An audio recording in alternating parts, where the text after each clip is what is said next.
আজ আমি এক গরিব ঘরের ছেলের জীবন কাহিনী বলবো। তাহলে শুনুন। তার নাম সুকুমার কর্মকার।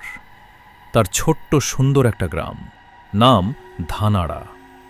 বাড়িতে আছে তার স্ত্রী, একটি ছোট্ট মেয়ে, আর আছেন মা বাবা, দাদা বৌদি, দাদারও একটি ছোট্ট মেয়ে।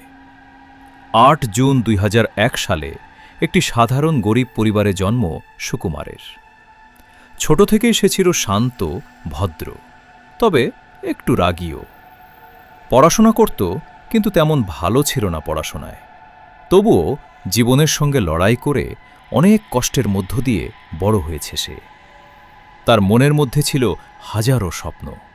একটা ভালো বাড়ি করবে, একটা সুন্দর গাড়ি কিনবে, একটা ভালো মোবাইল নেবে, আরও কত কিছু। কিন্তু সেই স্বপ্নগুলো এখনও শুধু স্বপ্নই রয়ে গেছে। সুকুমার তার পরিবারকে খুব ভালোবাসে, সবাইকে নিয়ে একসাথে থাকতে ভালোবাসে, হাসি কান্না ভাগ করে নিতে ভালোবাসে।